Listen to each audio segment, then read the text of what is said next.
Então a gente vai tratar do assunto a oração de gratidão pelo conhecimento. Então nós vamos falar de oração e da razão específica que é a oração de gratidão pelo conhecimento. Bom, quando a gente olha para os personagens bíblicos do Antigo Testamento, por exemplo, homens de Deus, profetas, reis, nós notamos que as orações que eles faziam, que eles fizeram, eram conversas com Deus, eram verdadeiras conversas com Deus. Se a gente pensar em Abraão, quando a gente lê, por exemplo, que alguns salmos são orações, são verdadeiras conversas, sejam elas de desabafo, seja elas de pedidos de ajuda, seja ela de pedidos de orientação, de direção, ou pedidos de perdão, mas também temos orações de gratidão. Tem salmos que são canções, mas são canções com oração, expressão de gratidão. Mas, independente qual seja o teor da oração, é importante que seja dentro de uma conversa com Deus. Oração, o orar é conversar com Deus. Tanto a religião quanto a religiosidade não nos ensina a orar, mas nos ensina a rezar. Com o passar do tempo, né, como os princípios de Deus foram transformados em religião, isso afetou também até a forma com que as pessoas se relacionavam com Deus, ou seja, eles deixaram de conversar com Deus para então rezar, né? Então, quando Jesus se revelou ao mundo, né, ele bateu de frente com o sistema religioso, bateu de frente com a religião da época, e até sobre a questão oração, o Senhor Jesus ele veio nos ensinar como nós devemos fazer. Ou seja, o Senhor Jesus veio restabelecer a proximidade com Deus, principalmente de uma vida de oração, sendo que a oração ela é o momento que nós separamos para conversar com Deus. Então, o Senhor Jesus, até isso, ele veio restabelecer, restituir o que a religião modificou, o Senhor Jesus veio restaurar de novo. Tanto que no Evangelho de Mateus, no capítulo 6, a gente vai ver que quando o Senhor Jesus ele vai nos ensinar sobre a oração, ele ensina para nós não usarmos de vãs repetições. Ou seja, não é para a gente transformar o momento que nós temos para conversar com Deus em reza, em ritual ou em meras palavras decoradas, né? Aí o Senhor Jesus vem, ele nos ensinou a orar, nós conhecemos lá a oração do Pai Nosso, aí vem a religião, os religiosos, e pega a oração do Pai Nosso e transforma ela numa reza. Nós vemos aí os católicos pegaram a oração, aquele modelo, e converteram aquilo em uma reza. Ou seja, esse pessoal não aprendeu nada, né, sobre orar, sobre conversar com Deus. Porque o que define o meu nível de relacionamento com Deus é como eu oro, se eu converso com Deus ou não. Eu não consigo saber qual é o seu nível de relacionamento com Deus, porque eu não sei qual é a sua conversa que você tem com Ele. Como as pessoas não conseguem saber o meu nível de relacionamento com Deus, porque não sabe como é que eu oro, como é que eu converso com Deus. Então isso é algo muito particular, muito pessoal. O momento da oração, ele é muito pessoal. É a forma com que a gente conversa com Deus, isso vai definindo a forma que nós nos relacionamos com Deus. Às vezes nós vemos muitas pessoas admirar, esse dia eu estava pensando sobre isso, que às vezes alguns admiram os muçulmanos, os judeus, que tem a hora certa em que eles param tudo o que estão fazendo para orar, para rezar. E às vezes, diversas vezes por dia, às vezes a gente pensa, poxa, nós cristãos não fazemos isso. eu estava parando, pensando sobre isso, falei, e daí que eles param 3 vezes por dia para orar ou para rezar, ou não sei quantas vezes? E daí? Porque o que define o nosso relacionamento com Deus, às vezes não é nem a quantidade, mas sim a qualidade. Eu não tenho hora agendada para orar, mas eu sei que a qualquer hora eu posso conversar com Deus. Isso também não indica que eu não devo não orar, não falar com Deus, ou não me preocupar em não orar.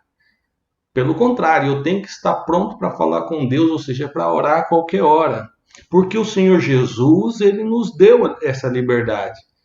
Como eu falei quando eu estive aí, né, que através de Cristo nós podemos agora chamar Deus de Pai. Então é um relacionamento de nós, de filho para pai e de pai para filho. Então nosso momento de oração é um momento de conversa com Deus.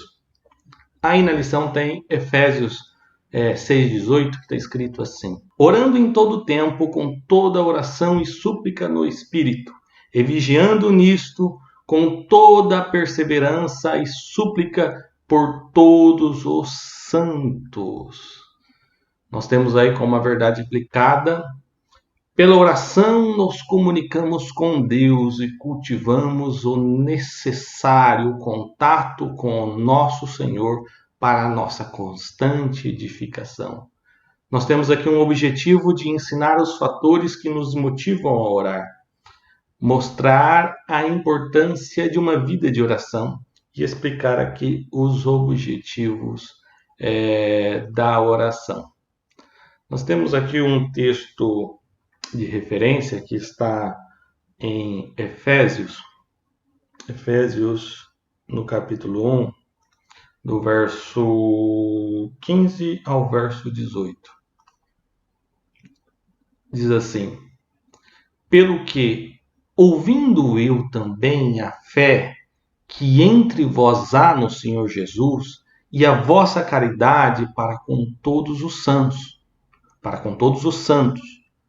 não cesso de dar graças a Deus por vós, lembrando-me de vós nas minhas orações, para que Deus de nosso Senhor Jesus, o Pai da glória, vos dê em seu conhecimento o espírito de sabedoria e de revelação, tendo iluminados os olhos do vosso entendimento, para que saibais qual seja a esperança da sua vocação e quais as riquezas da glória da sua herança nos santos. A oração de gratidão pelo conhecimento. Se a gente parar para pensar, o conhecimento que nós temos hoje tem que ser o principal motivo de ação de graças. Hoje nós podemos ter uma esperança por causa da revelação de nosso Senhor Jesus Cristo. Nós temos que orar em gratidão ao Senhor porque os nossos olhos foram iluminados. Hoje a gente pode ver. Hoje a gente tem uma visão de perspectiva espiritual. E quando alguém se converte, passa a ver aquilo que nós vemos hoje.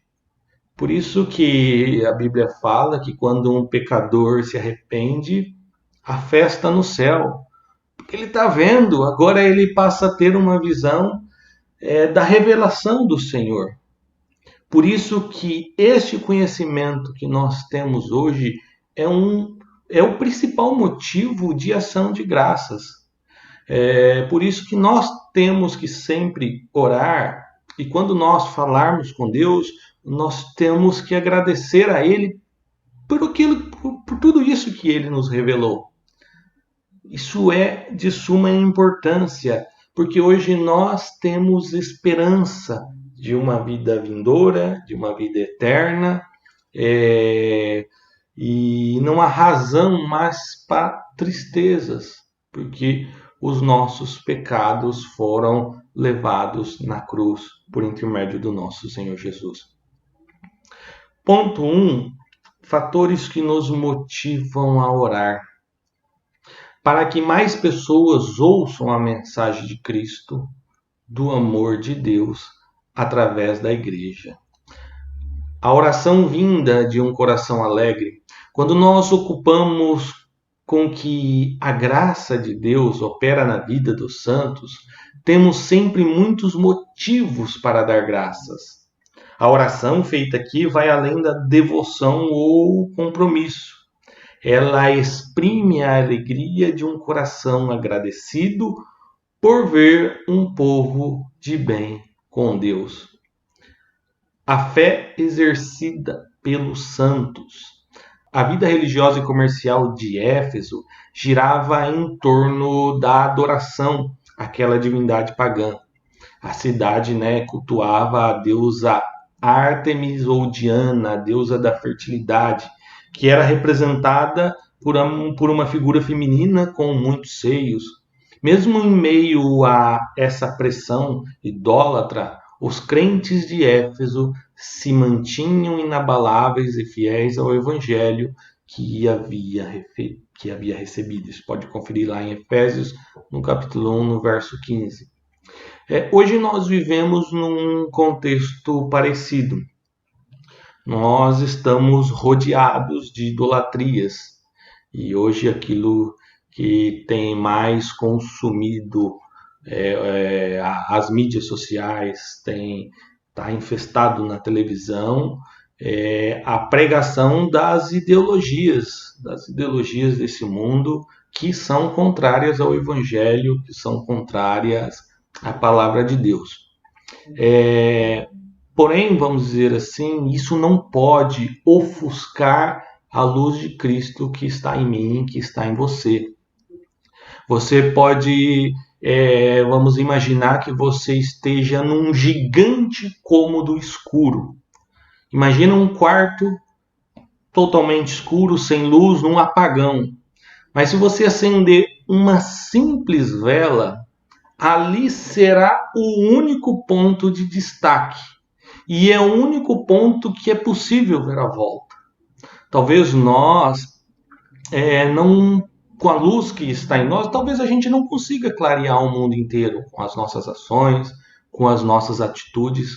Mas com certeza, se houver luz em nós vamos ser o ponto de destaque em meio àquela escuridão. Nós vamos ser o único ponto que poderão ver à volta. Às vezes as pessoas falam, esse mundo não tem jeito, tá cheio de idolatria, como era o contexto da igreja de Éfeso, da época. O mundo pode estar todo apagado, pode estar uma escuridão, mas se nós formos o ponto de luz, nós seremos nós seremos destaque em meio à escuridão e o único ponto em que se é possível ver a volta.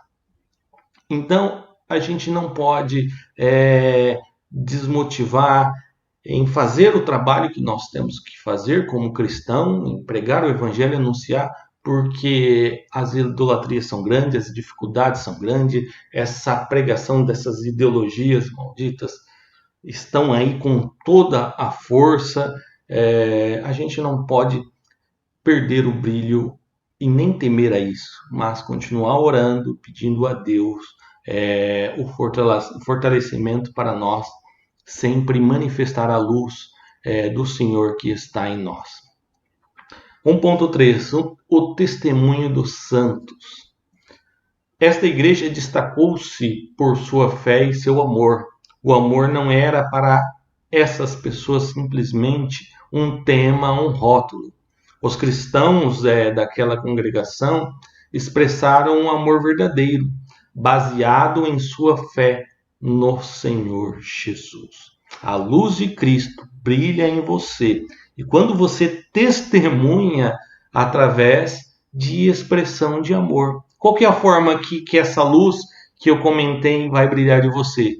Em expressão de amor, em atitude de amor, em aquilo que vocês estão fazendo nas ações sociais. Isso é fazer com que a luz brilhe, com atitudes de expressão de amor. Essa é a melhor forma de fazer com que a luz de Cristo brilhe, com o amor do Senhor em nós. No ponto 2 tem aí a disciplina da oração. Para vencer no mundo, precisamos de orientação divina, com certeza. Sem orientação divina, fica complicado. A cada passo da caminhada e a oração é o meio pelo qual o Senhor e nós interagimos para que recebamos essas coordenadas. A oração é a nossa respiração diária. Olha a importância da oração.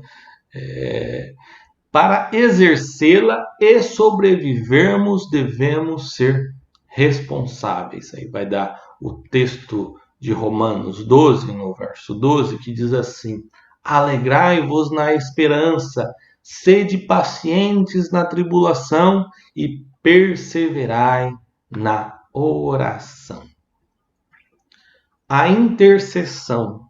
Na maioria dos casos, as circunstâncias que nos levam a orar são dificuldades, doenças, problemas conjugais ou crises. É triste que a nossa oração tenha que ser motivada por causas tão negativas.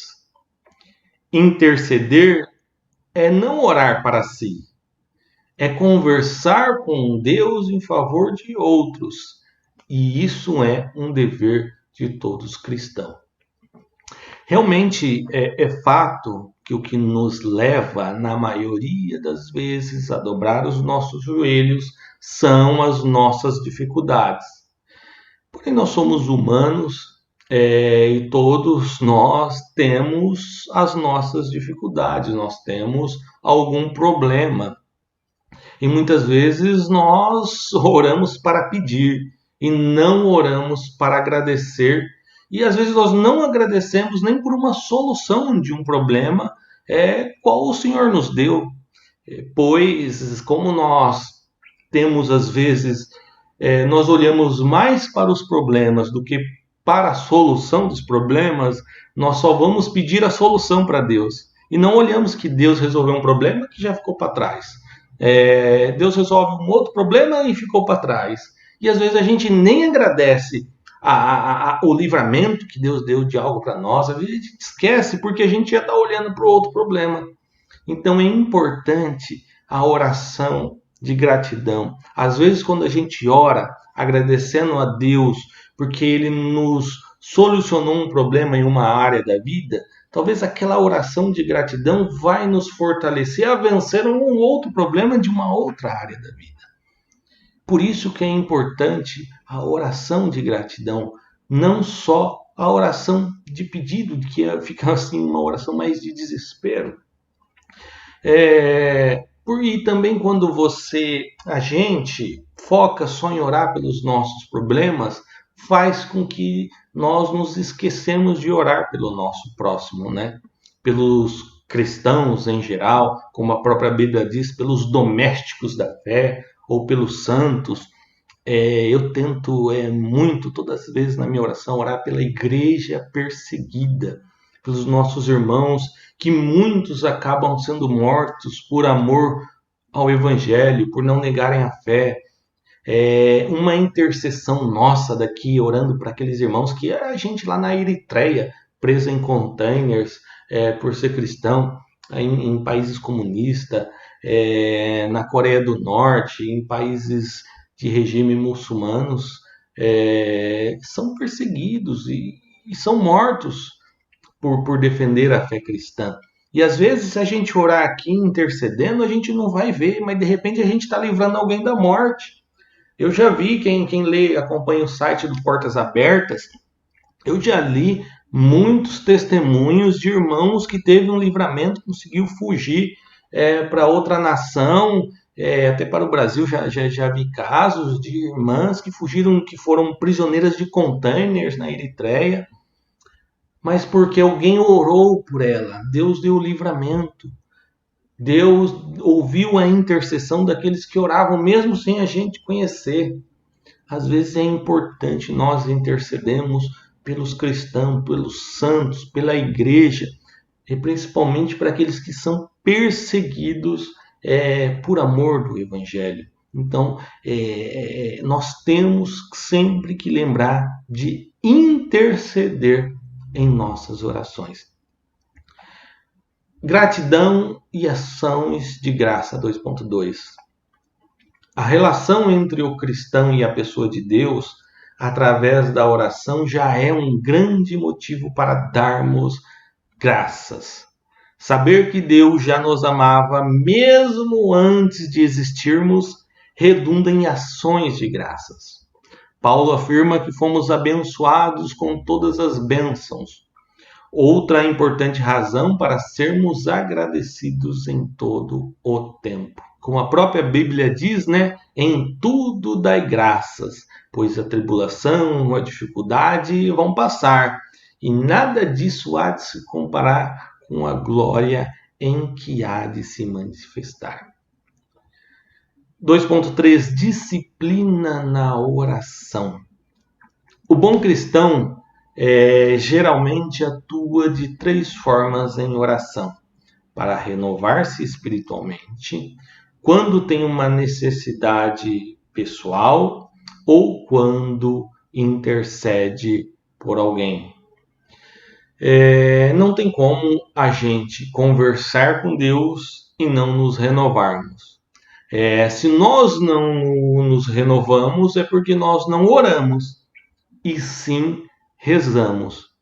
Às vezes a gente é tão habituado a orar, quantas vezes a gente vai orar e daqui a pouco a gente nos pega, a nossa mente está longe.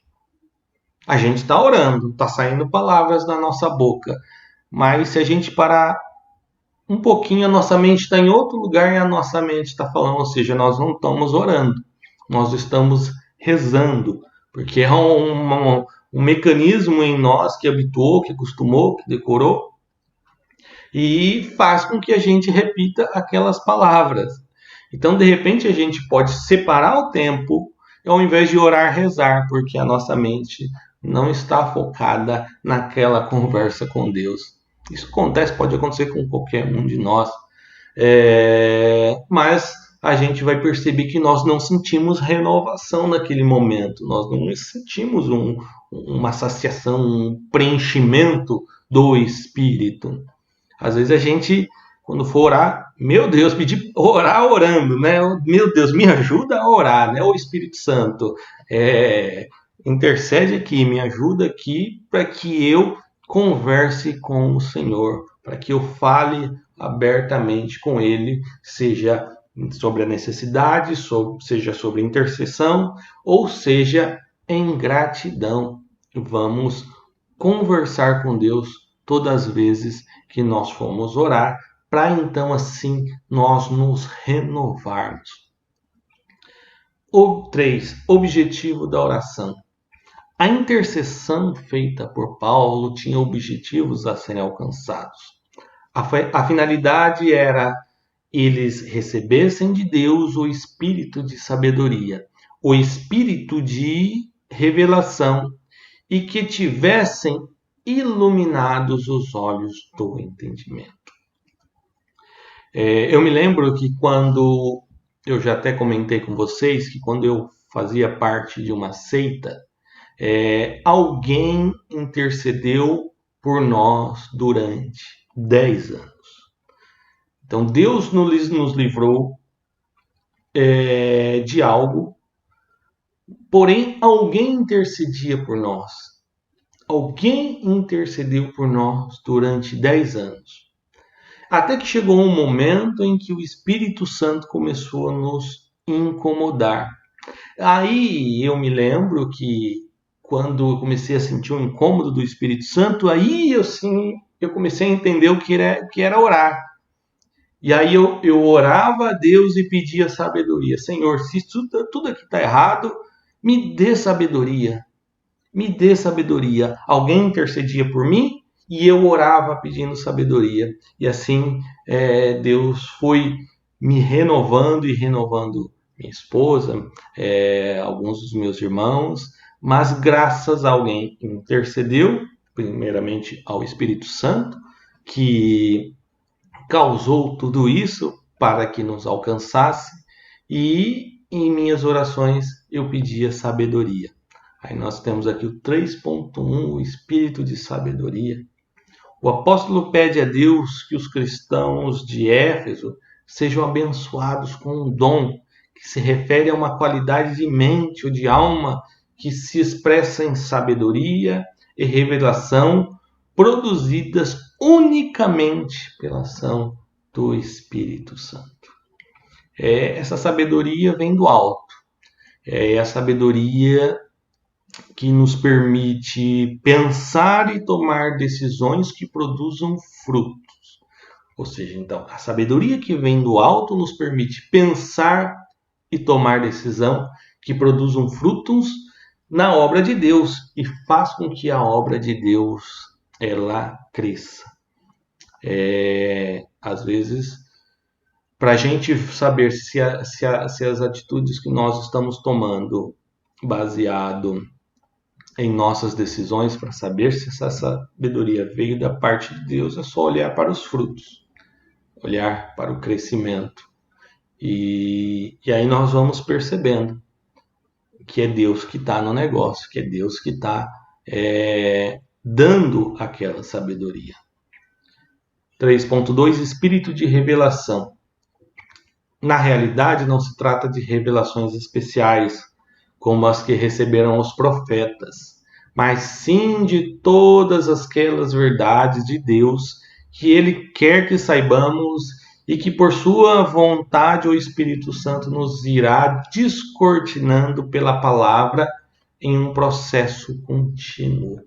Eu queria ler aqui o 1 Coríntios, no capítulo 2, verso 10 e 11, muito interessante esse texto, que diz assim: mas Deus nos la revelou pelo seu Espírito, porque o Espírito penetra todas as coisas, ainda as profundezas de Deus.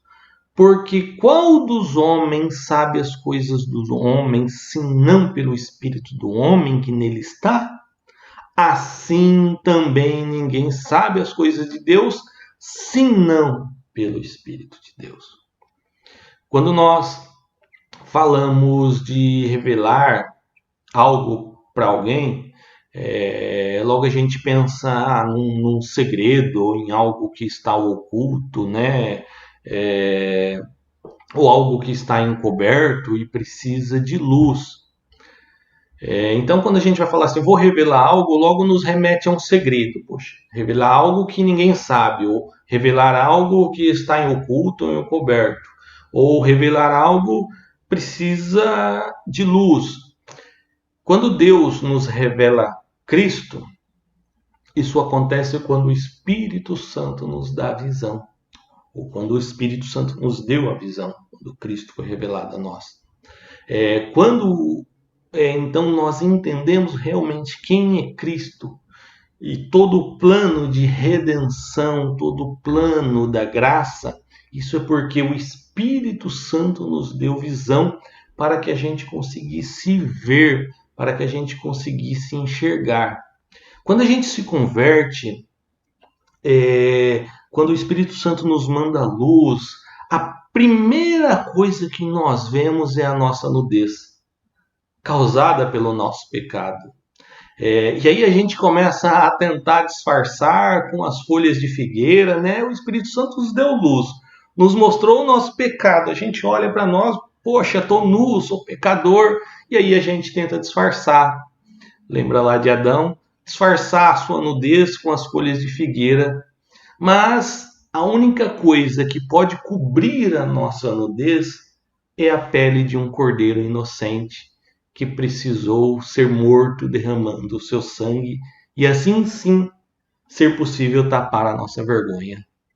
Nós, com as nossas ações, a gente tenta disfarçar o nosso erro, o nosso pecado, pega lá uma folha de figueira, mas a única forma que é possível tapar a nossa vergonha, tapar a nossa nudez, é através de uma roupa, de uma vestimenta de um cordeiro. Mas para isso, esse cordeiro precisa ser morto, precisa derramar o seu sangue e assim a gente ter vestimentas apropriadas. E então, quando o Espírito Santo nos dá luz, nos revela, a gente logo vê a nossa nudez.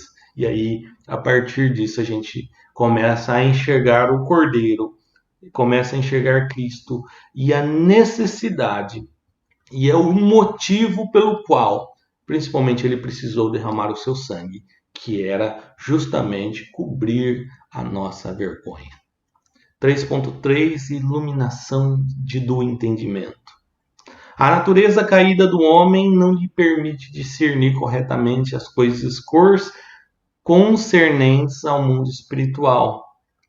Ele precisa que os olhos do seu entendimento, coração, sejam iluminados pela chama do Espírito Santo de Deus, o qual lhe permitirá distinguir entre o natural e o espiritual. E é por isso que a palavra estabelece a diferença entre o homem natural e o homem espiritual. Tem um texto sobre isso em 1 Coríntios 2, 14 e 15. Mas falando quando eu estava lendo essa parte da lição, eu logo lembrei de Nicodemos lá do Evangelho de João, do capítulo 3. Todo mundo já conhece bem essa história, né? Quando Nicodemos vai lá ter um encontro com Cristo, né? E aqui a lição fala daqueles que não conseguem discernir as coisas espirituais. A mente dele, ele tem só a mentalidade carnal. E naquela conversa Jesus falava de uma forma que ninguém pode entrar no reino do céu se não nascer da água e do Espírito. Daí ficava aquela discussão, né? Poxa, como que é isso? Eu vou ter que voltar ao ventre da minha mãe de novo? Jesus, não é isso, bem.